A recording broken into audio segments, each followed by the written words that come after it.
بسم الله الرحمن الرحيم بسم الله الرحمن الرحيم بسم الله والحمد لله والصلاة والسلام على رسول الله وبعد رب اشرح لي صدري ويسر لي أمري واحلل عقدة من لساني يفقه قولي ربنا زدنا علما يا كريم. Jazakallah khair. Welcome everybody to the class. May Allah subhanahu wa ta'ala bless every single steps of yours and every single tire rotation of yours to come to this class. Inshallah, may you walk away and everybody walks away from lots of barakah and blessings from Allah subhanahu wa ta'ala. So inshallah, last week we ended the first 8 verses of Surah Kahf. If you missed those classes, you can go back and get them on YouTube. The second lesson has not been uploaded on YouTube because of someone, but we'll inshallah, that someone's gonna work. He has to work on some ethics inshallah, but that lesson will get loaded inshallah. We had a little bit of a glitch last time, so he's really focused on trying to get things done this time. So the lesson is going to be uploaded, but anyways, it's on Instagram and YouTube, so if you've missed them, you can catch them. The summary of the first 2 lessons is that we talked about that these ayat are supposed to protect us from Dajjal. So we talked about the correlation in every single aspect and every single ayah that we discussed, how that is impacting and how are we being protected from Dajjal. And we talked about the detailed connections that we have with those ayat. Now begins the verse number 9 and 10, the 2 particular ayat that are directly related to Ashab al-Kahf. Okay? And in these 2 ayat, Allah subhanahu wa ta'ala is going to just allude to the story of people of the cave or Ashab al-Kahf. And then the next verses are going to have a full, complete, detailed story account that is necessary for us to be able to protect ourselves from the fitna of Dajjal, and in specific with fitna? Fitna of, there were 4 fitnas. Fitna of deen, the trial or the test of our deen at the hands of Dajjal. Okay? Now, backstory, because I'm not sure where everybody's at, so I'll just, quick backdrop as to why or what is the story behind this. So the background of this is these were youth that lived in Rome. Okay? These were 7 youth that lived in Rome. And there came a time on the Romans where the king happened to be a mushrik, a polytheist. He had changed his religion. Mainstream Roman, they were all Christians, but he in specific controlled Rome and he had changed his religion. It is mentioned that his name was Daqyanus. Okay? And that's where we get the word Daqyanus from in Urdu. Right? Like the king who is horrible. And then we say in Urdu Daqyanus. Like, just don't ramble and talk unnecessary nonsense. Right? So Daqyanus was the name of that king. These 7 people, and the reason I'm saying 7 is because there were many Sahabas who said that I know for a fact that they were 7. Abdullah ibn Abbas used to say, I know, وَمَا يَعْلَمُهُمْ إِلَّا قَلِيلٌ. Allah says that then their number knows very few people, and he used to say, وَأَنَا مِنَ الْقَلِيلِ. And I am from these few people who knows the exact meaning, and there were 7 in number. Now, the stories of 7 sleepers is found in all different religions. Buddhists have 7 sleeper stories. The Christians have 7 sleeper stories. The Jewish people have just 7 sleeper stories, right? So because it became, and everybody's trying to, they belong to us. That miracle, because they were Christians, hence it happened. They were Jews, it happened. They were Buddhists, that's what it happened. So everyone's trying to claim to that. So that's why they asked the Jewish people, they said, okay, ask Prophet about these Ashab al-Kahf. We'll really know if he truly is coming from the same source. The wahi is coming from the same source. Now, this king, these 7 people, they met a monk who was a Christian monk who had accepted Christianity, not the altered version, but the correct version. And he had taught them Tawheed. These 7 were basically sons of aristocrats, bureaucrats, top echelon, the top tier, the movers and shakers of the society. So the king, if they were from the lower class, they would have been killed immediately. But since they were from the upper class, the king gave them a choice. He said to them, listen, You have a choice. You can come back to me tomorrow with your reformed versions and back to my religion, or else there's going to be consequences. So that's where the story, the context of the story is. And then we're going to get to know a little bit about the story, what happened when all of this happened. So Allah subhanahu wa ta'ala says to Prophet sallallahu alaihi wasallam, let me end the summary of the story because some people may not know the story and they might get stuck over there. So the ending of the story is they decided to leave the city. They ended up in the cave. Allah subhanahu wa ta'ala put them to sleep for how many years? 309 years or 300 years. We'll talk about why 300 and why 309. So they were in the cave for 309 years. And then after 309 years, Allah subhanahu wa ta'ala resurrected them. The community saw them and they were like, oh my God, these were the 7 sleepers that were lost. The legend is true. And from there onwards, they realized that life is not going to be very easy for us. So they asked dua to Allah subhanahu wa ta'ala to put us back to sleep again. We don't want to live.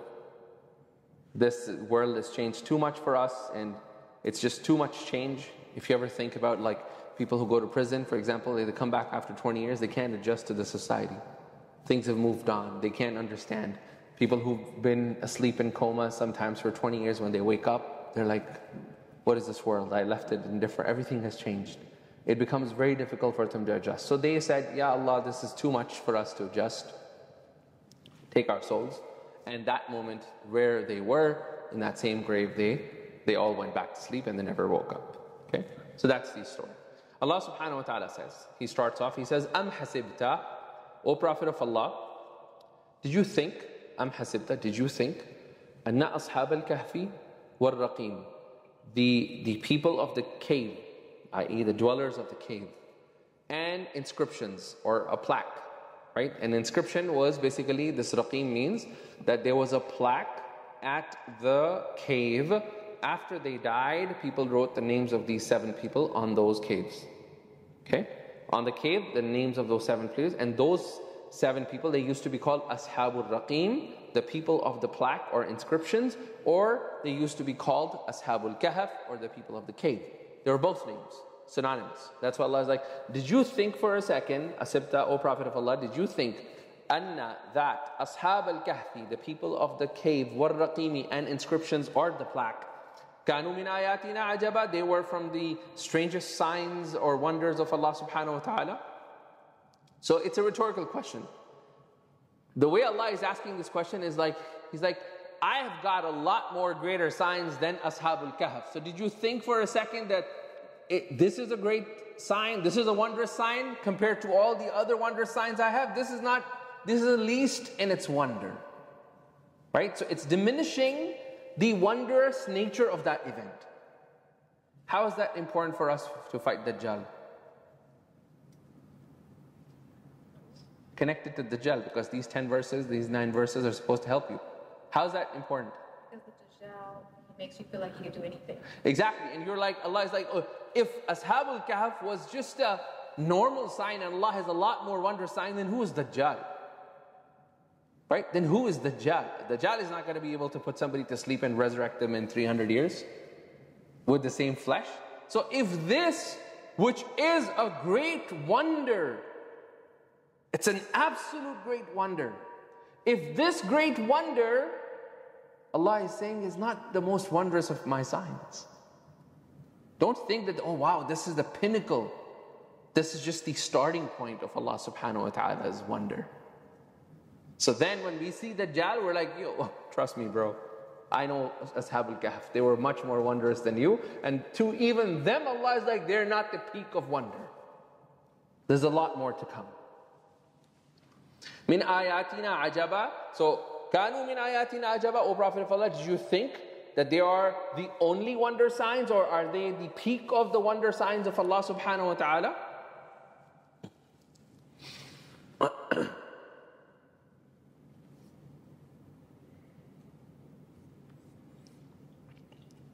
The next ayah, Allah subhanahu wa ta'ala says, إِذْ أَوَى الْفِتْيَةُ إِلَى الْكَهْفِ. إِذْ, when, awa, sought refuge. Awa ya'wi, to take refuge in something. إِذْ, when, awa, took refuge, al-fitya. Okay, al-fitya, young people, and al-fitya comes from the root word of futuwa, fatawa. Okay, that's the same root word that we get, for fatwa. That's the same root word for fatwa. Right? We talked about that. أفتنا في سبع بقرات سمان. O Yusuf alayhi salam, give us fatwa. Same thing, fitya, which is referring to power. Futuwa is basically referring to power. And fatwa is when you have a weakness in your understanding of the deen and you seek somebody else's strength in their understanding of the deen to relinquish your gap. So when you say give me fatwa, i.e. give me some of the strength of understanding that you have in this issue that I happen to have a weakness in. So help me in that. That's a fatwa, right? From there where, it was used for fitya. In Arabic language,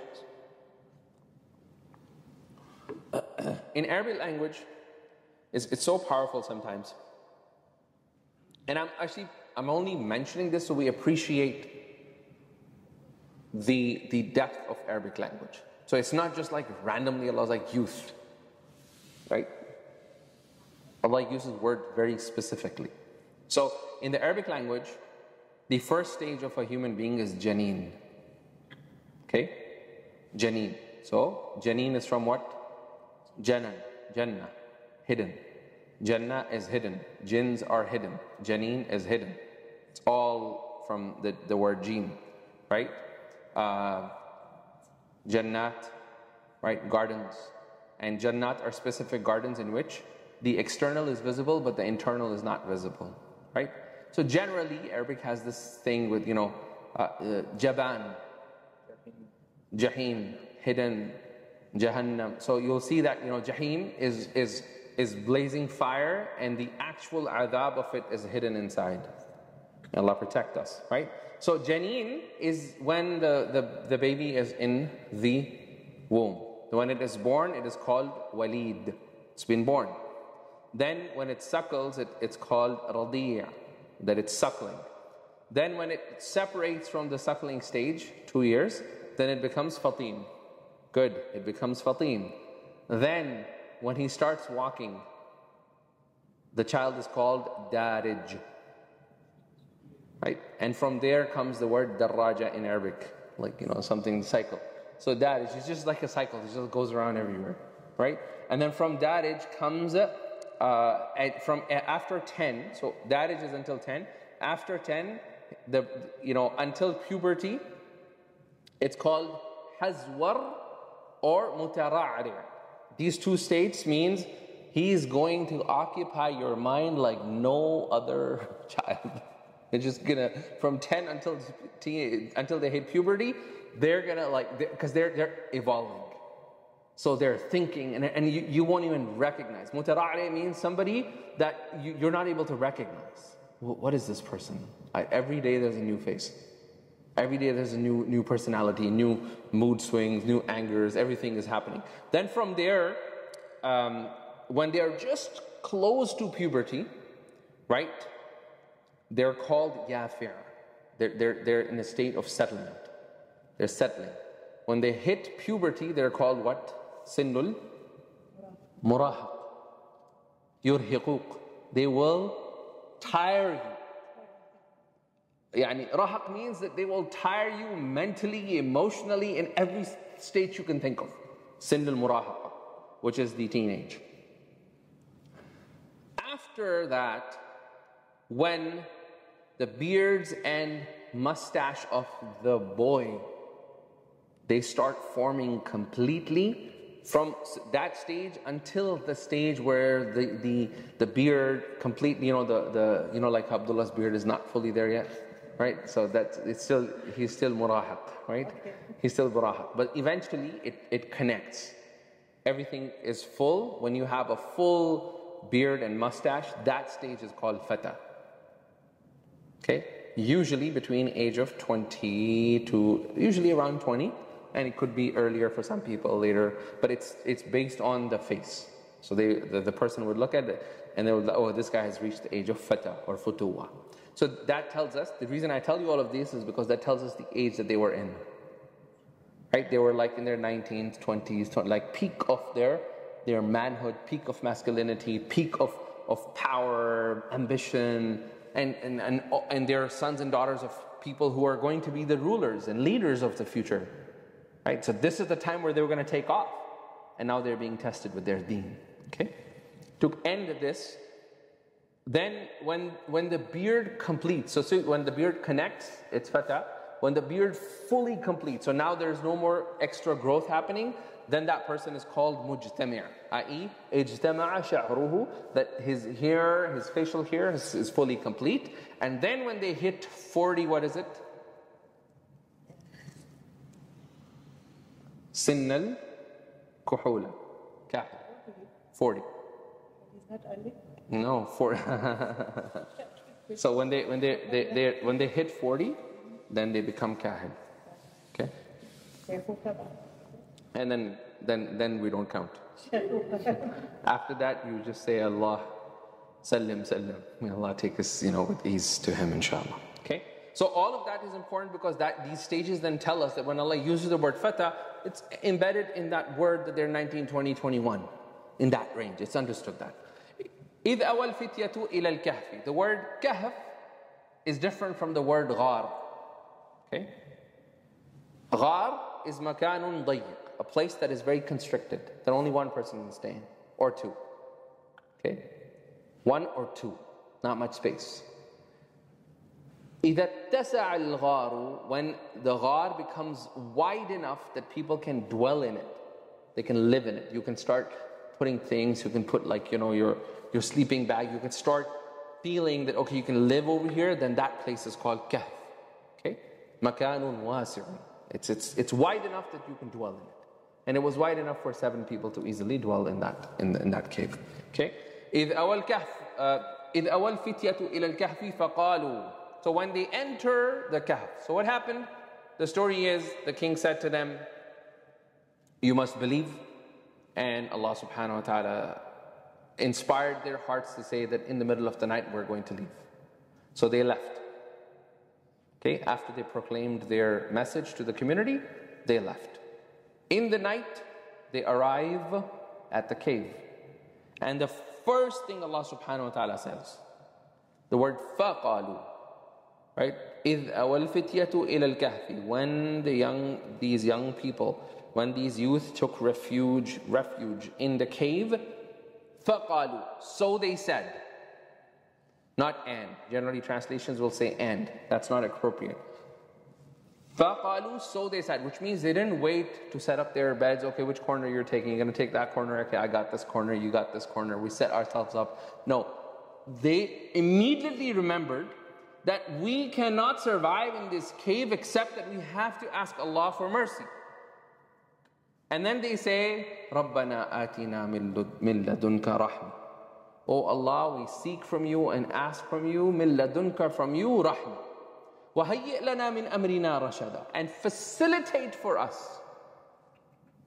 مِنْ أَمْرِنَا, of our affairs.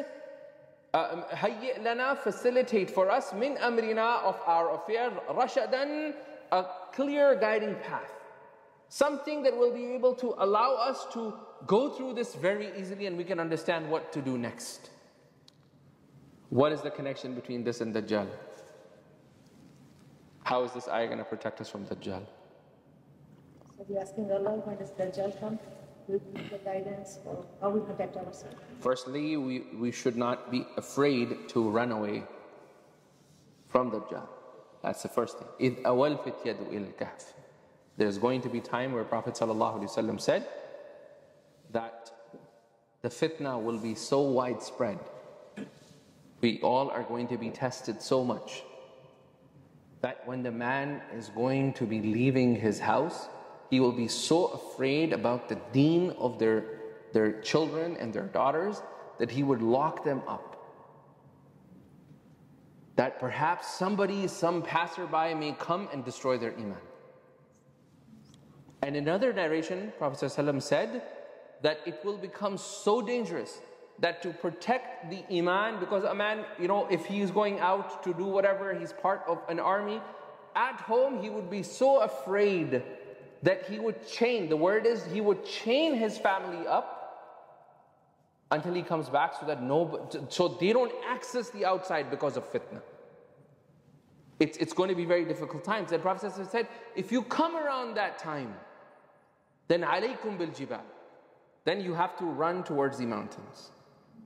Our iman is going to be tested so much that we are going to have to run towards the mountains. We have to run towards the mountains to protect ourselves from this fitna. So over here, they left the comforts of their life. They left everything they were accustomed to. They left their posh lifestyle. Roman, they were from the elites of the Roman. They left all of that for the protection of their iman. And sometimes we might have to leave some of our own comforts because we might be tested with our iman. Sometimes we might have to say, this is not working for us.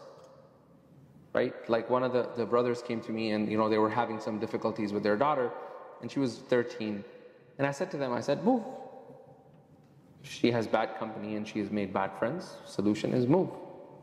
If you're worried about her iman. She's like, Shaykh, move? Just for her iman? I'm like, depends on how bad you want to protect it. So they moved. After convincing, they moved. And then she ended up in a different school. And subhanAllah, everything changed. She found some good friends, and now, mashallah, she's practiced, everything changed for her. Right? So sometimes, moving becomes necessary. We might have to put ourselves in some discomfort to protect our iman. And we should be ready for that. And if you guys are not seeing what is coming, I don't know if you guys are understanding the political climate and socio-political climate right now. If you're just, there's that which is obvious. I don't want to go into that, but there's the underpinning and and if you're just reading some of that, we should be really scared of what could be coming. It's very, it's already there in Scandinavian countries for the Muslims, right? You saw that thing they posted yesterday, that anybody who was born in Afghanistan, and if they have had a criminal record, I don't know which country, and then Germany followed suit and said, if you were born in Afghanistan and you've had a criminal record in Germany, you will be sent back to Afghanistan. Okay? So, Somalia, things are happening in Finland to Somalis. Somalis are coming in with mass immigration, and then the fact that they request halal meat, family services are called to them, their children are stripped away. There's a Pakistani activist, she did a whole documentary on that and how she was able to find these 5 brothers and sisters that were forced by the family services to put into different systems. And then she tracked all of these kids down and then connected. It's a beautiful documentary, but it's also painful that this is happening. And it's happening not only to Muslims, it's happening to anybody who doesn't look white or their demographics. It also happened to Hindus, where a very famous movie was made on that true story where she fought for her children back. I don't remember the name, but it was a true story, true life story, that the only reason they took her kid was she was feeding her kids with hand. Yeah, this is real stuff. So this is already happening in Canada. Me and my wife know tons of stories. It's already happening in Canada. Today my mom called me. And she, remember this person? I said, yeah, they took away her daughter. This person, their daughter's been taken away. So it's coming. It's coming unless we become smart, we unify, we stop fighting with one another over what is this and that, and focus on building strong aqidas based on Quran. So it's coming.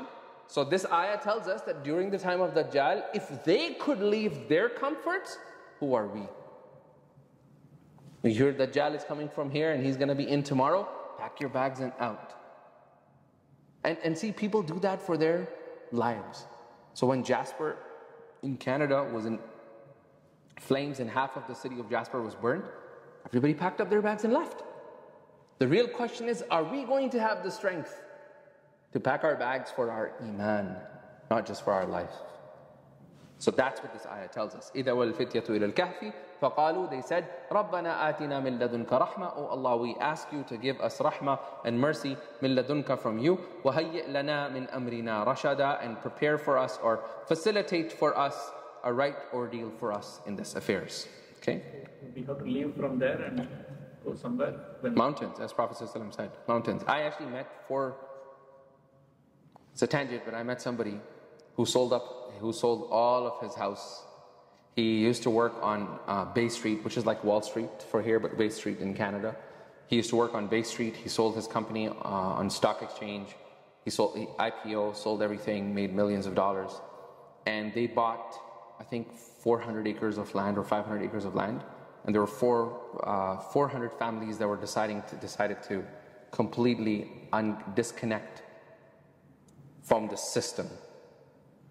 And they were going to go and live, and each person was going to have like an acre of land, and they will, help one another to build that community. And they literally, like, I remember seeing his trailer, and he was like, stacking seeds for and they were like, we're preparing. And I was like, subhanAllah, like the level of discomfort you have to put yourself to save your iman. But then my phone got lost, and I lost the person's contact because I wanted to know what happened to them. فَضَرَبْنَا عَلَىٰ آذَانِهِمْ فِي الْكَهْفِ سِنِينَ عَدَدًا. So Allah subhanahu wa ta'ala says, فَضَرَبْنَا, so it says, فَضَرَبْنَا, so we strike them, right? We strike, فَضَرَبْنَا, we strike on them. But over here, figuratively, فَضَرَبْنَا عَلَىٰ آذَانِهِمْ, that we closed their ears. We placed something to lock their ears, عَلَىٰ آذَانِهِمْ, on their ears. فِي الْكَهْفِ, in the kahf, سِنِينَ عَدَدًا. Many, many years to come, they were sleeping in their cave. Okay? Now, the ayah itself never once talks about sleeping. Observe the Arabic. Okay? Sleeping was implied. We took an implied understanding that if their ears are closed, then they're sleeping. So there's very important information for us to remember. The ayah itself, Allah did not use once the word ضربنا, means to sleep. ضربنا على آذانهم في الكهف سنين عددا. Now, the word ضرب is very interesting. ضرب can only be used when you hit something hard with something that is softer. So if you take a hammer, you hit the table, the hammer is harder than the table. But if you take a mallet, like a rubber hammer, or mallet, and you hit the table with it, it wouldn't be called ضربtul طاولة. It wouldn't be called that, because that mallet is actually soft. So daraba is only when you hit something hard, physical, on something that is soft. This is very important for us to understand how we're going to interpret some of these ayahs later. Okay? ضربنا. Now, فضربنا على آذانهم في الكهف سنين عددا. Question for all of us. When we go to sleep, which faculty of ours is always awake? Hearing. Hearing. The eyes closed. Hearing is the only thing that's awake. Right? Hearing is like listening all the time. Right? Everything else can take a rest, but hearing is the only thing that can take a rest. So what is the significance of just locking their ears up? Like closing their ears. What's the significance? If you and I, all of us, can sleep with our ears open, why specifically mention this?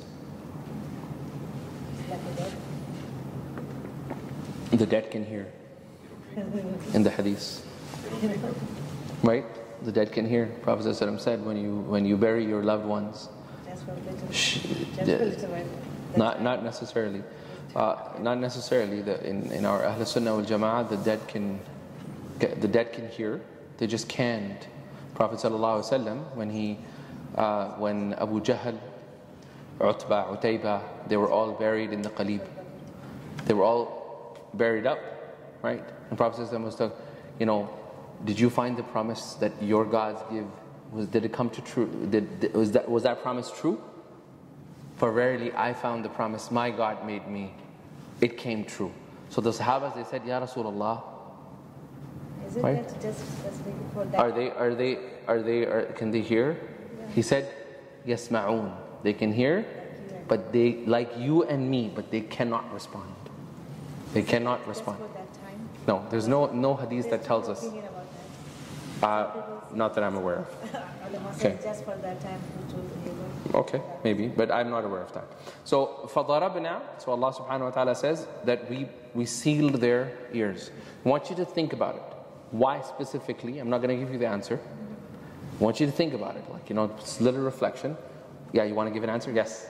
Okay, so you said that when the only thing that's awake is the ears, something that when you sleep, everything else is resting other than the ears. So why, if Allah doesn't want them to be like any kind of awake, He covers their hearing. Is that like a correlation? Like covering the ears is like leaving it to the unknown. Like you are not able to know anything that's going around you or anything that's happening in this time frame. You are now in the unknown. Is that something closer? You said some key words there. My daughter is laughing at the back. She's like, So you said some key words there, but yeah, you're close. You're very close. It's the unknown. They're not in the time frame, and a lot of that stuff is going to come, inshallah. Okay. As I said, there's going to be some time travel here too. Okay. Yes. Then Allah subhanahu wa ta'ala says, next ayah, ثُمَّ بَعَثْنَاهُمْ.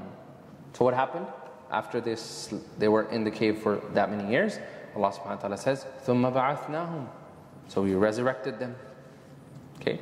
ثُمَّ بَعَثْنَاهُمْ. We resurrected them. Okay? Now, ba'athna, right, is very interesting. Ba'ith, or ba'ath, is basically when something inside of us motivates us and then we do an action. Okay? That is called ba'ith. Like that there was something that inside, something happened emotionally, with our beliefs, that led me to say, I need to go and do this. Good or bad? Ba'ith. Okay? From there, they say that they say this for a camel.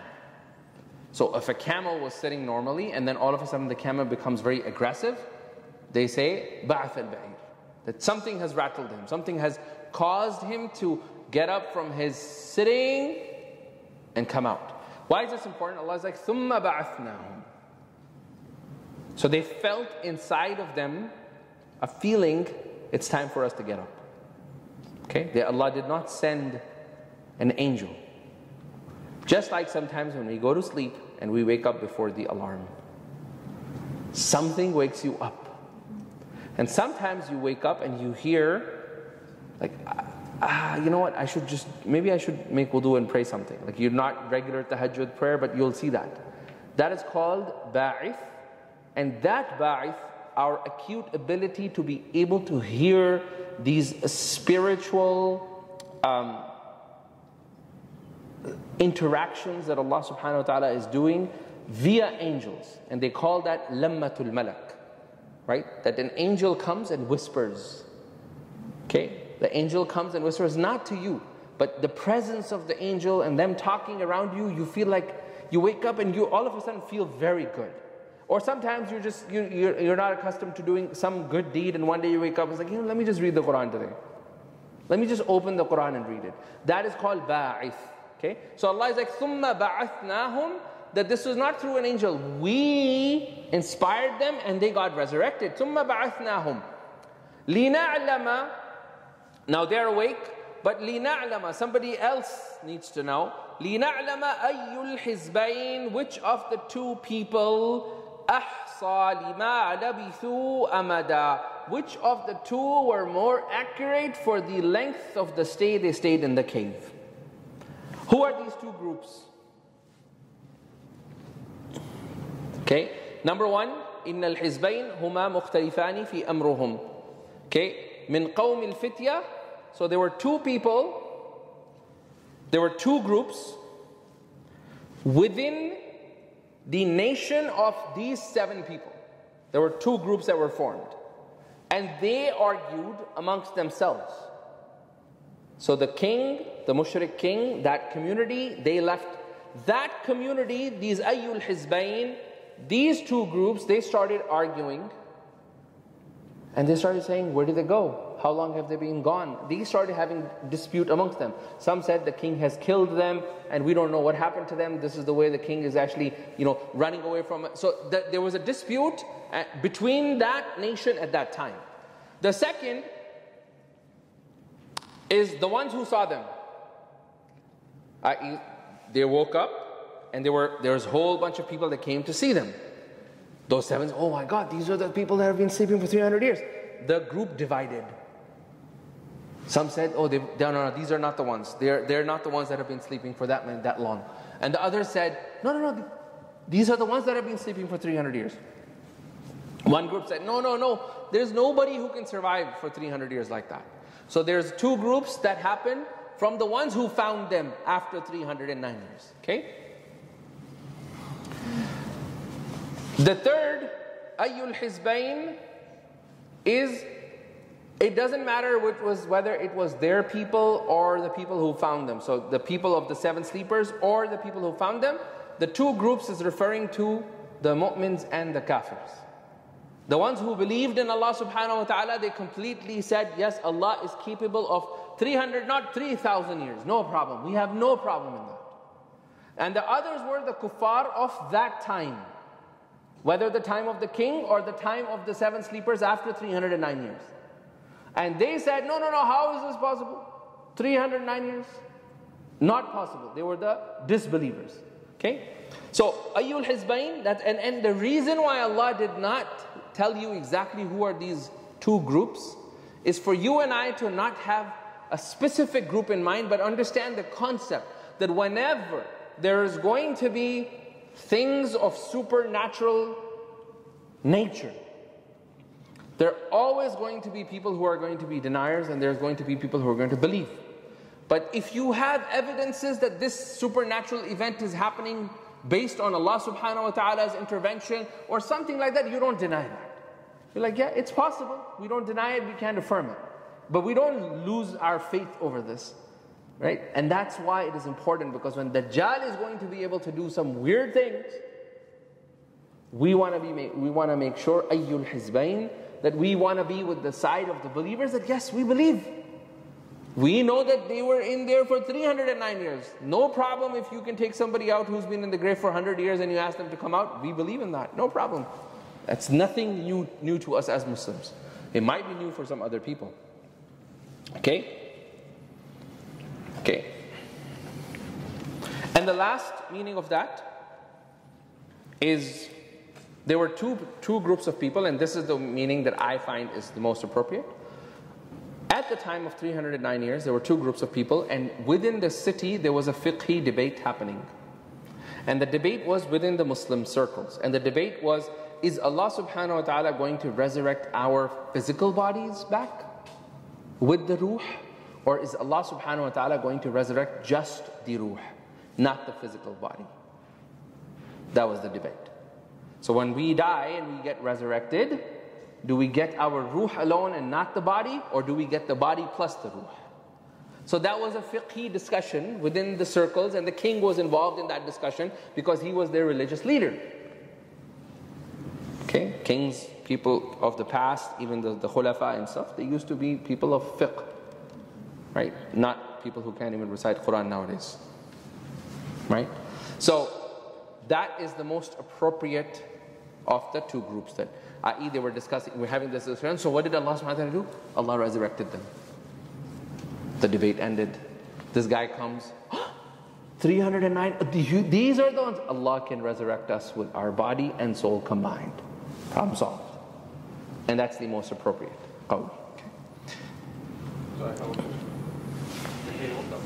Are they physically stagnant, like, they are the same? Or? They're exactly the same. Nothing changed. We're going to come to that. They're going to say,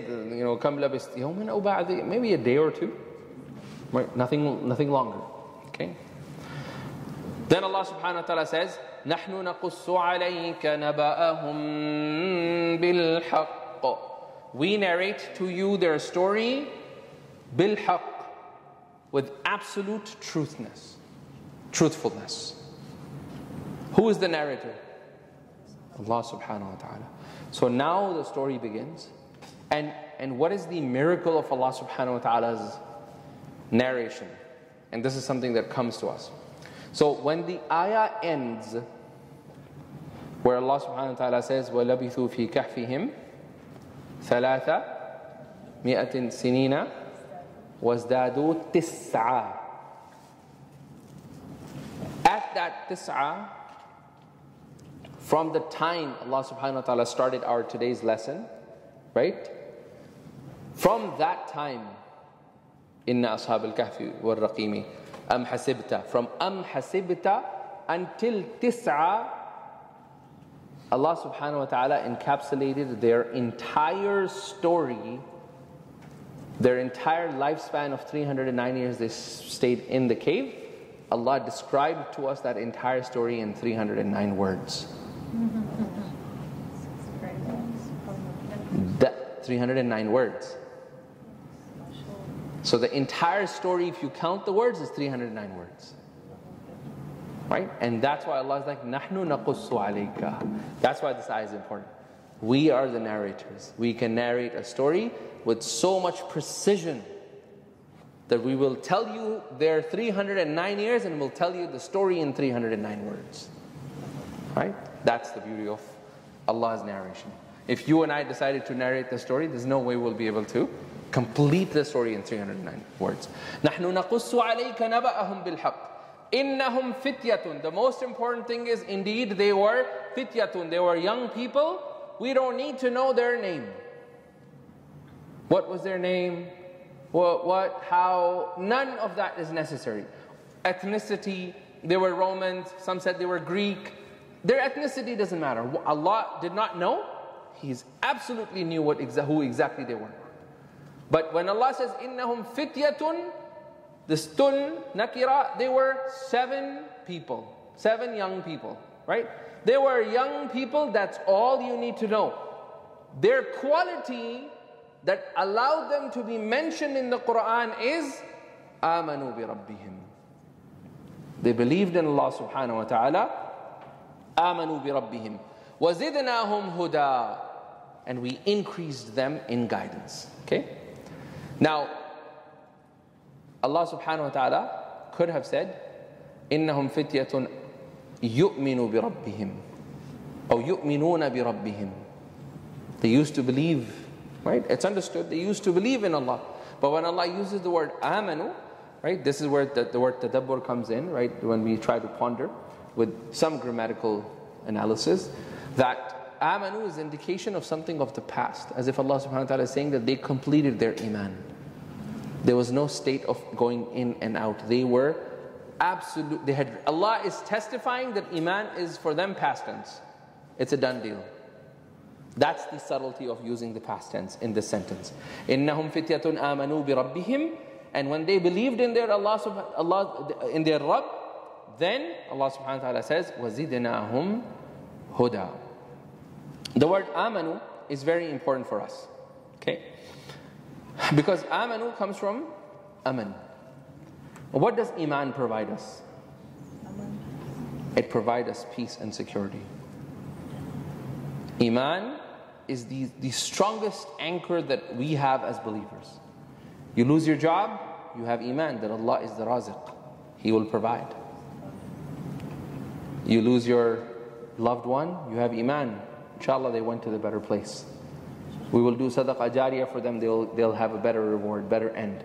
Even if they didn't live lives as people who outwardly may not have pleased Allah subhanahu wa ta'ala, but who are we to judge in the first place? But let's say, okay, the person didn't pray, whatever, you can have tons of excuses for that person. But when they die, Allah has left the door for sadaqah jariyah open. So maybe if some of his friends did well for him, maybe somebody did some sadaqah jariyah secretly for him, and then perpetually, as he's dead, he's no longer collecting more sins, but he's collecting good deeds. So his hisab by the time it's 2,000 years, who knows? His state changes in the grave. And that's why you say don't ever underestimate the power of sadaqah jariyah. So iman provides us this state of sukoon, the state of aman, security from the effect of the society we live in. We feel anchored. How do you feel that? Like, for example, I was in Denver, Colorado for some conference, and not an Islamic conference. I was there for some training and stuff like that. And they took us to a baseball game. I've never seen baseball in my life until that one game. I don't think I'll ever go. It's the world's most useless game ever. But anyhow, I was there, and they gave us this thing, and they had our section, our team section. They were all there. And what, if you've been to a baseball game, what is everyone doing when they're at baseball? Drinking. Everyone is drinking like crazy. And this was our Friday night. Saturday morning, nothing to do. You know, there's a casual dinner on Saturday night for the staff and stuff. So they're like all getting drunk. I'm the only one that's not drinking. So I still remember there was this lady, she was from Canada. She was Muslim. But again, she didn't know anything, right? She had no idea. So she came to me and she was like, with her husband, they were there together.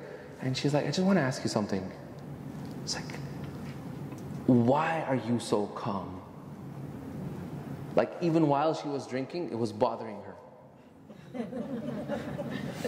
that like, you're not drinking and you're just like, you're completely like chill. You've got no tension, nothing to worry about, right? This iman is something that's like a baseline for a believer. No matter how practicing they are or whatever, they know that I did my best. Allah is going to close that deal for me. You don't sleep, you're restless sleep the whole entire night waiting to check your phone and email, or like, did they respond, if it is coming, it's coming. There's nothing you can do to stop it. And if it's not coming, it's not coming. There's nothing you can do to bring it in your life. That's what iman is. But once we have that iman in Allah subhanahu wa ta'ala, what Allah says, once they reach that level of bi rabbihim, in their Rabb, they have that iman, zidnahum huda. Allah subhanahu wa ta'ala increases them in guidance. So what we walk away from this ayah is very important. We must understand Allah subhanahu wa ta'ala. And this ayah is an indication of having importance of which science? Aqidah. The most important science for a believer is the science of knowing Allah subhanahu wa ta'ala.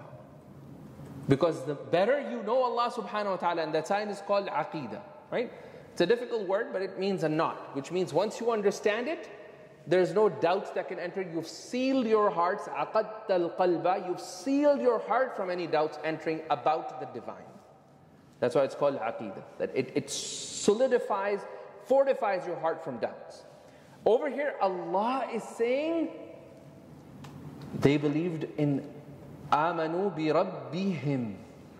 Allah is like, I was their Rabb. That's the point you need to understand. Allah didn't say amanu bi, they believed in me.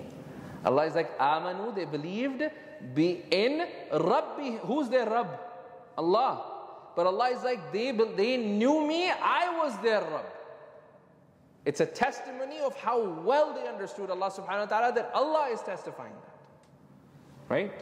That is important. Even in Ibrahim alayhi salam's story of Namrud, إذ حاج إبراهيم. Now, ألم تر إلى الذي حاج إبراهيم في ربي what? He. Even for Ibrahim alayhi salam, I was like, did you look at that person that argued with Ibrahim alayhi salam about who? Not, Allah could have said, حاج إبراهيم في الله. But Allah, fi Rabbi, he argued with about the Rabb of Ibrahim. Who is the Rabb of Ibrahim? The one who's telling us the story. But Allah is testifying to the absolute understanding of Ibrahim alayhi salam of Allah subhanahu wa ta'ala. And these are important points that sometimes we get lost when we just say they're God. Okay, bi Rabbihim. وَزِدْنَاهُمْ هُدًى. When we have that level of yaqeen in Allah, then the consequences, Allah increases you in hidayah. That's the consequence. وَزِدْنَاهُمْ هُدًى. When Allah becomes yours, guidance is yours. That's the thing we need to walk away with. When Allah becomes yours, guidance is yours. Try to make Allah yours, you will not have to walk, or you won't have to look for guidance. It will come to you. Because Allah is like, they chose me, they believed in me as their Rabb. وَزِدْنَاهُمْ هُدًى, and we give them then extra guidance. So Allah becomes yours, then guidance is yours. Allah subhanahu wa ta'ala says in the next ayah, and we'll stop at this ayah. When is Maghrib? 8. So we'll go over 5 minutes with Maghrib. It's fine. We can delay the salah a little bit for the Quran. As a matter of fact, Abdullah ibn Abbas, he was once teaching a dars. It was Maghrib time. And he was teaching Quran. So he kept teaching the dars until Isha. He didn't stop for Maghrib. So people stopped him and said, Maghrib. So he said, Ana adra bi umur ad-din. I know more than the matters of deen than you, so just sit down, right? I'm not doing any of that today, just letting you guys know. But again, I did think about it. I was like, I should do it. وَرَبَطْنَا عَلَىٰ قُلُوبِهِمْ. This is so beautiful. So when they chose Allah to be their Rabb, Allah increased them in guidance. And here's the imagery that Allah says. وَرَبَطْنَا. And we tied their heart. Technically what Allah is saying, that their heart was now filled with guidance. And Allah is like, وَرَبَطْنَا عَلَىٰ قُلُوبِهِمْ. So what we did is when I became theirs, guidance became theirs. And then once I guided them, وَرَبَطْنَا عَلَىٰ قُلُوبِهِمْ, I came and tied their hearts so no misguidance can enter their heart. And Allah is like, وَرَبَطْنَا. We sealed their heart. Over here, the translation, I don't know what the translation says. Sometimes they say, we fortified their heart. Sometimes it says we strengthened their heart, we firmed their hearts. But that's not telling you the true imagery. Rabtu shay, right? Rabtu shay is rabta, is that something was open, you grabbed it, wa rabattuhu, I sealed it, I tie knotted, I put some twine or something, and now nothing goes in. Wa rabatna ala qulub, and notice it's ala qulubihim. So their heart, right? Allah is like, talks about the seal. Right? That am ala qulubin aqfaluha. So the hearts can be sealed, they can be locked, but over here Allah is like, we tied their heart. Okay? So that nothing could enter. So they can feel the strength of the iman after they recognize Allah subhanahu wa ta'ala. When does this sealing happen? When does Allah seal your heart like that? For good, not for bad. When will Allah seal your heart? When it's filled with iman and tie it so that nothing can impact you. When does this happen? When you're at that state of iman. What do we need to do? Because we need to do some actions, right, for it. What actions did they do? Huh? What's the next part of the ayah? إِذْ قَامُوا. When they got up in front of the entire society. 7 people. إِذْ قَامُوا. When they got up for their beliefs. When they stood up for their morals. When they stood up for what they believe to be true.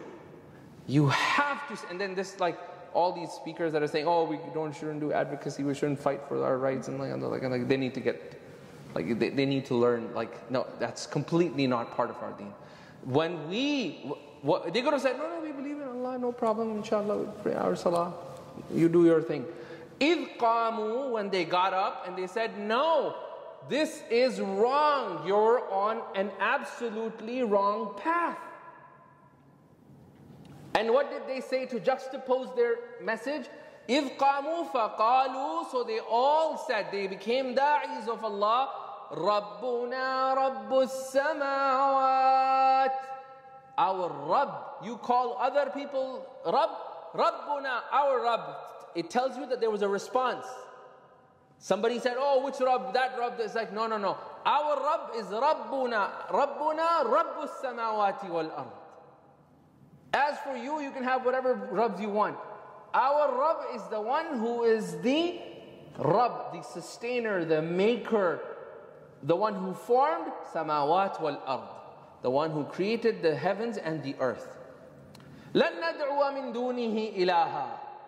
And we're not going to call upon other than Allah as our ilah. Ilah is somebody that you worship. Now the word ilah is something really powerful because it comes from aliha. Lahu. Aliha. And aliha means someone that amazes you at a level that you're humbled to submit in front of him. That's an ilah. Ilah is Allah subhanahu wa ta'ala, that He is so amazing. And when we see the beauty of Allah subhanahu wa ta'ala, when you're at Blue Ridge and you see that beautiful colors of fall, when you're in Canada in the Rocky Mountains, or if you're at the Smoky Mountain, you look at all of that. You look at that creation and you are humbled. Even the most arrogant person is humbled.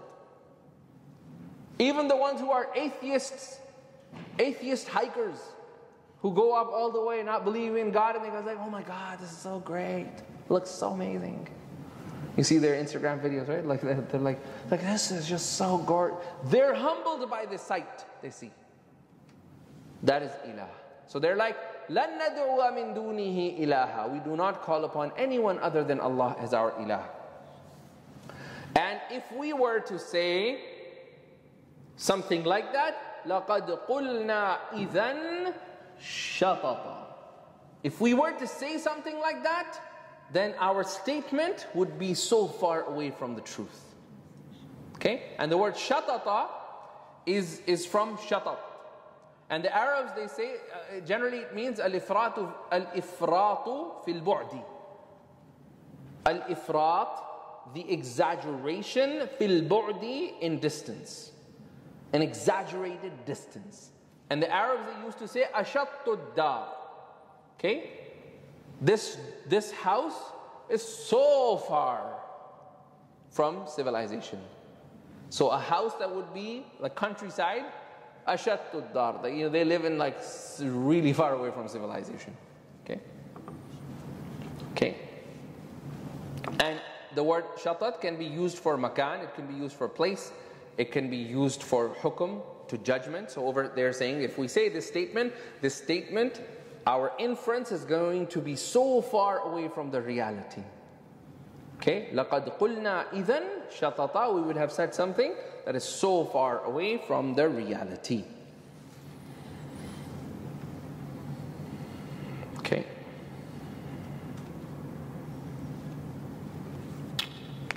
All right, we'll stop over here inshallah.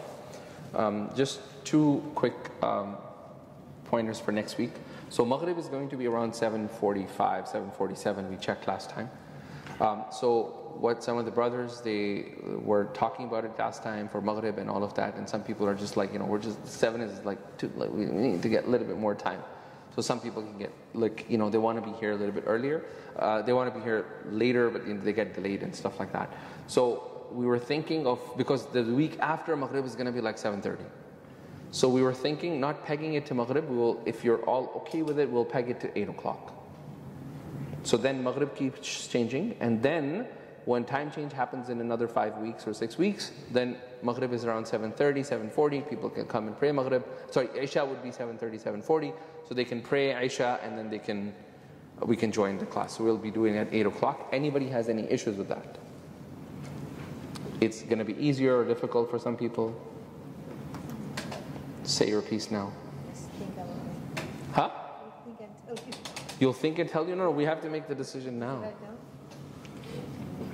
Because then it's going to interrupt. Then we did the math that every class will be interrupted for Maghrib. Okay? So, we're good? Capiche? Capiche, okay. Sorry? Yeah, sure. So what's the meaning of read? Warabatna. In English transition, and we made their heart. So the we here is so, Allah and no, Allah is the majestic. why do you use translation? Because it says na. You can't define Allah as human being. Right? So Allah is Allah. This is the majestic. We Prince King Charles. He uses that, right? We have said. We decree that, who's we? It's King Charles. We decree that this is a slang. So if you read any of royal decrees, they're always we. This is the royal we, right? Warabatna, right? It is referring to that, inshallah. Like, any other questions? Okay. اللهم صل وسلم على نبينا محمد وعلى آله وصحبه وسلم تسليما كثيرا وبارك اللهم على محمد وعلى آل محمد كما باركت على إبراهيم وعلى آل إبراهيم إنك حميد مجيد. We ask Allah subhanahu wa ta'ala to grant us the ability to truly understand the Quran. We ask Allah subhanahu wa ta'ala to give us the ability to truly recite Quran every single day of our lives. We ask you, O Allah, to open our hearts for this message. O Allah, whatever little that we have recited, accept from us. O Allah, make whatever we have recited a source of hidayah for us. Allow us to penetrate, allow the light of this Quran to penetrate in our hearts and increase us in our actions. O Allah, we don't want to be from those who recite your Quran and do not apply. O Allah, make us from those who recite your Quran and ya'maluna bihi, they act upon the Quran. We ask you, O Allah subhanahu wa ta'ala, that if any one of us is feeling any difficulties in their lives, that Allah subhanahu wa ta'ala eases their difficulties with the barakah of this Quran. We ask Allah subhanahu wa ta'ala on this, we ask Allah subhanahu wa ta'ala that this is a blessed majlis, and you have promised that when we come to any place and we gather to recite the Quran, that the angels gather us. O Allah, please bless every single one of us and our families in this gathering today. O Allah, we ask you to, if anyone is struggling with any vices, if anyone is struggling with any of their issues in lives, that Allah subhanahu wa ta'ala facilitates an ease for them the way you had facilitated an ease for Ashabul Kahf. We ask you, Allah subhanahu wa ta'ala, that if anyone of us is struggling with a specific command of yours and they have deep down inside a true desire to follow you, but they're struggling with it, that Allah subhanahu wa ta'ala facilitates their heart towards hidayah and makes their path easy towards conforming to your commands. We ask you, Allah subhanahu wa ta'ala, that we all have different lives and we work and we have different tasks and challenges in lives. O Allah, please do not hold us accountable for any shortcomings that we have. And O Allah, please do not hold us accountable for any sins that we have committed. For verily your mercy is far more greater than all of our sins combined. And we ask you, O Allah, that treat us with your mercy the way you treated the Ashabul Kahf with your mercy. وأقول قولي هذا وأستغفر الله لي ولكم ولسائر المسلمين فاستغفروه فإنه غفور رحيم.